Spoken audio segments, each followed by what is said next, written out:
ਅੱਲਾ ਨੂੰ ਮੰਨਣ ਵਾਲੇ ਮੁਲਕਾਂ ਵਿੱਚੋਂ ਇੱਕ ਵਾਰ ਇੱਕ ਮੁਲਕ ਦੇ ਬਾਦਸ਼ਾਹ ਨੇ ਯਰੂਸ਼ਲਮ ਸ਼ਹਿਰ ਉੱਪਰ ਦਾਊਦ ਦੇ ਰਾਜੇ ਦੀ ਰਾਜਧਾਨੀ ਜਿੱਥੇ ਉਹ ਬੈਠਦਾ ਸੀ ਯਰੂਸ਼ਲਮ ਉੱਪਰ ਆਪਣੀ ਸੈਨਾ ਲੈ ਕੇ ਹਮਲਾ ਕੀਤਾ। ਉੱਥੇ ਦੇ ਲੋਕਾਂ ਦਾ ਸਾਰਾ ਸਾਮਾਨ, ਸਾਰਾ ਖਜ਼ਾਨਾ ਲੁੱਟ ਲਿਆ ਅਤੇ ਉੱਥੇ ਦੇ ਕੁਝ ਲੋਕਾਂ ਨੂੰ ਕੈਦੀ ਬਣਾ ਕੇ ਆਪਣੇ ਨਾਲ ਲੈ ਗਿਆ। ਉਹਨਾਂ ਲੋਕਾਂ ਵਿੱਚੋਂ ਇੱਕ ਆਦਮੀ ਸੀ ਜਿਸ ਦਾ ਨਾਂ ਦਾਨੀਅਲ ਸੀ।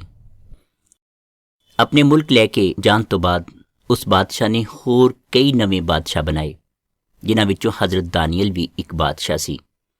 ਵੱਡਾ ਬਾਦਸ਼ਾਹ ਹਜ਼ਰਤ ਦਾਨੀਅਲ ਨੂੰ ਬਹੁਤ ਪਸੰਦ ਕਰਦਾ ਸੀ, ਕਿਉਂਕਿ ਬਾਕੀ ਰਾਜਿਆਂ ਵਿੱਚੋਂ ਸਿਰਫ ਦਾਨੀਅਲ ਹੀ ਇਮਾਨਦਾਰੀ ਨਾਲ ਕੰਮ ਕਰਦਾ ਸੀ। ਉਸ ਦੀ ਇਮਾਨਦਾਰੀ ਤੋਂ ਦੂਜੇ ਬਾਦਸ਼ਾਹ ਬਹੁਤ ਦੁਖੀ ਸਨ। ਉਹਨਾਂ ਨੇ ਦਾਨੀਅਲ ਨੂੰ ਫਸਵਾਉਣ ਦੀ ਬੜੀ ਕੋਸ਼ਿਸ਼ ਕੀਤੀ। ਉਹਨਾਂ ਵੱਡੇ ਬਾਦਸ਼ਾਹ ਨੂੰ ਕਿਹਾ ਕਿ ਇੱਕ ਨਵਾਂ ਕਾਨੂੰਨ ਬਣਾਓ, ਜਿਸ ਵਿੱਚ ਜੋ ਅਗਰ ਕੋਈ ਤੁਹਾਡੀ ਇਬਾਦਤ ਨਹੀਂ ਕਰੇਗਾ ਤਾਂ ਉਸ ਨੂੰ ਸਜ਼ਾ ਦਿੱਤੀ ਜਾਵੇਗੀ। ਇਸ ਕਾਨੂੰਨ ਨੂੰ ਬਣਾ ਕੇ ਉਸ ਉੱਪਰ ਆਪਣੇ ਦਸਤਖਤ ਕਰ ਦਿਓ। ਫਿਰ ਬਾਦਸ਼ਾਹ ਨੇ ਅਜਿਹਾ ਕਾਨੂੰਨ ਬਣਾ ਦਿੱਤਾ। ਇਸ ਤੋਂ ਬਾਅਦ ਉਹ ਛੋਟੇ ਰਾਜੇ ਇਕੱਠੇ ਹੋ ਕੇ ਦਾਨੀਅਲ ਦੇ ਘਰ ਗਏ, ਜਿੱਥੇ ਦਾਨੀਅਲ ਅੱਲਾ ਦੀ ਇਬਾਦਤ ਕਰ ਰਿਹਾ ਸੀ। ਉਹਨਾਂ ਨੇ ਇਹ ਵੇਖਿਆ ਅਤੇ ਜਾ ਕੇ ਉਸ ਵੱਡੇ ਬਾਦਸ਼ਾਹ ਨੂੰ ਦੱਸ ਦਿੱਤਾ ਕਿ ਤੁਹਾਡਾ ਲਾਡਲਾ ਦਾਨੀਅਲ ਕਿਸੇ ਹੋਰ ਹੀ ਰੱਬ ਦੀ ਇਬਾਦਤ ਕਰ ਰਿਹਾ ਹੈ। ਬਾਦਸ਼ਾਹ ਨਹੀਂ ਸੀ ਚਾਹੁੰਦਾ ਕਿ ਦਾਨੀਅਲ ਨੂੰ ਸਜ਼ਾ ਦਿੱਤੀ ਜਾਵੇ, ਪਰ ਕਿਉਂਕਿ ਕਾਨੂੰਨ ਬਣ ਚੁੱਕਿਆ ਸੀ, ਇਸ ਲਈ ਉਸਨੇ ਕਿਹਾ ਕਿ ਮੇਰਾ ਹੁਕਮ ਨਾ ਮੰਨਣ ਕਰਕੇ ਦਾਨੀਅਲ ਨੂੰ ਚੁੱਕ ਕੇ ਸ਼ੇਰਾਂ ਵਿੱਚ ਸੁੱਟ ਦਿੱਤਾ ਜਾਵੇ। ਲੋਕਾਂ ਨੇ ਦਾਨੀਅਲ ਨੂੰ ਚੁੱਕ ਕੇ ਸ਼ੇਰਾਂ ਵਿੱਚ ਸੁੱਟ ਦਿੱਤਾ। ਬਾਦਸ਼ਾਹ ਨੇ ਸ਼ੇਰਾਂ ਦੇ ਪਿੰਜਰੇ ਦੇ ਬਾਹਰ ਇੱਕ ਵੱਡਾ ਪੱਥਰ ਰਖਵਾ ਦਿੱਤਾ ਤਾਂ ਜੋ ਦਾਨੀਅਲ ਬਾਹਰ ਨਾ ਆ ਸਕੇ। ਪਰ ਬਾਦਸ਼ਾਹ ਰਾਤ ਭਰ ਬੇਚੈਨ ਰਿਹਾ। ਸਵੇਰ ਹੁੰਦਿਆਂ ਹੀ ਉਹ ਸ਼ੇਰਾਂ ਵੱਲ ਗਿਆ ਅਤੇ ਆਵਾਜ਼ ਲਗਾਈ ਕਿ ਐ ਦਾਨੀਅਲ, ਕੀ ਤੈਨੂੰ ਤੇਰੇ ਰੱਬ ਨੇ ਬਚਾ ਲਿਆ ਹੈ? ਦਾਨੀਅਲ ਨੇ ਜਵਾਬ ਦਿੱਤਾ, ਹੇ ਬਾਦਸ਼ਾਹ, ਤੁਸੀਂ ਸਲਾਮਤ ਰਹੋ, ਮੈਨੂੰ ਮੇਰੇ ਅੱਲਾ ਨੇ ਬਚਾ ਲਿਆ ਹੈ। ਮੇਰੇ ਅੱਲਾ ਨੇ ਇੱਕ ਫਰਿਸ਼ਤਾ ਭੇਜਿਆ ਜਿਸ ਨੇ ਸ਼ੇਰਾਂ ਦੇ ਮੂੰਹ ਬੰਦ ਕਰ ਦਿੱਤੇ ਅਤੇ ਉਹ ਮੈਨੂੰ ਨੁਕਸਾਨ ਨਾ ਪਹੁੰਚਾ ਸਕੇ। ਤਾਂ ਦਾਨੀਅਲ ਨੂੰ ਉੱਥੋਂ ਬਾਹਰ ਕੱਢ ਲਿਆ ਗਿਆ। ਜਦੋਂ ਬਾਹਰ ਕੱਢ ਕੇ ਵੇਖਿਆ ਤਾਂ ਦਾਨੀਅਲ ਦੇ ਸਰੀਰ ਉੱਪਰ ਇੱਕ ਵੀ ਜ਼ਖਮ ਨਹੀਂ ਸੀ। ਇਸ ਤੋਂ ਬਾਅਦ ਬਾਦਸ਼ਾਹ ਨੇ ਹੁਕਮ ਦਿੱਤਾ ਕਿ ਉਹ ਲੋਕਾਂ ਨੂੰ ਫੜ ਕੇ ਸ਼ੇਰਾਂ ਦੇ ਪਿੰਜਰੇ ਵਿੱਚ ਸੁੱਟ ਦਿੱਤਾ ਜਾਵੇ ਜਿਨ੍ਹਾਂ ਨੇ ਦਾਨੀਅਲ ਉੱਪਰ ਇਲਜ਼ਾਮ ਲਗਾਇਆ ਸੀ।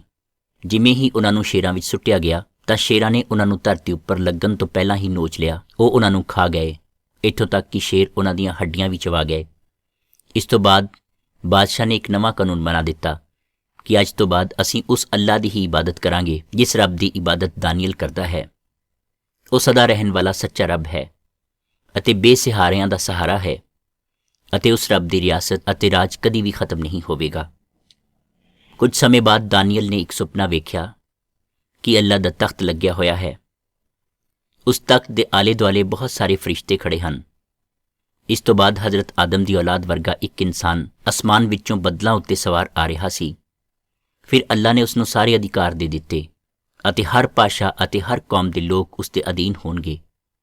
ਉਸ ਨੂੰ ਹਰ ਕੌਮ ਦੇ ਲੋਕਾਂ ਉੱਪਰ ਅਧਿਕਾਰ ਅਤੇ ਉਸ ਦਾ ਰਾਜ ਹੋਵੇਗਾ। ਉਸ ਦੀ ਰਿਆਸਤ ਅੰਤ ਤੱਕ ਰਹੇਗੀ। ਉਸ ਦਾ ਰਾਜ ਕਦੇ ਖਤਮ ਨਹੀਂ ਹੋਵੇਗਾ। ਇਸ ਤੋਂ ਕੁਝ ਸਾਲ ਬਾਅਦ ਅੱਲਾ ਨੇ ਹਜ਼ਰਤ ਇਬਰਾਹੀਮ ਦੀ ਔਲਾਦ ਨੂੰ ਆਜ਼ਾਦ ਕਰਵਾ ਦਿੱਤਾ ਅਤੇ ਉਹ ਆਪਣੇ ਮੁਲਕ ਵਿੱਚ ਵਾਪਸ ਚਲੇ ਗਏ। ਆਪਣੇ ਮੁਲਕ ਵਿੱਚ ਉਹ ਲੋਕ ਇੰਤਜ਼ਾਰ ਕਰਨ ਲੱਗੇ ਅਤੇ ਸੋਚਣ ਲੱਗੇ ਕਿ ਕਦੋਂ ਉਹ ਬਾਦਸ਼ਾਹ ਆਵੇਗਾ ਜਿਸ ਬਾਦਸ਼ਾਹ ਬਾਰੇ ਹਜ਼ਰਤ ਦਾਨੀਅਲ ਨੇ ਲਿਖਿਆ ਸੀ, ਅਤੇ ਕਦੋਂ ਉਹ ਗੁਨਾਹਾਂ ਦੀ ਸਜ਼ਾ ਤੋਂ ਛੁਟਕਾਰਾ ਦੇਣ ਵਾਲਾ ਆਵੇਗਾ ਜਿਸ ਬਾਰੇ ਅੱਲਾ ਨੇ ਸਾਨੂੰ ਦੱਸਿਆ ਸੀ।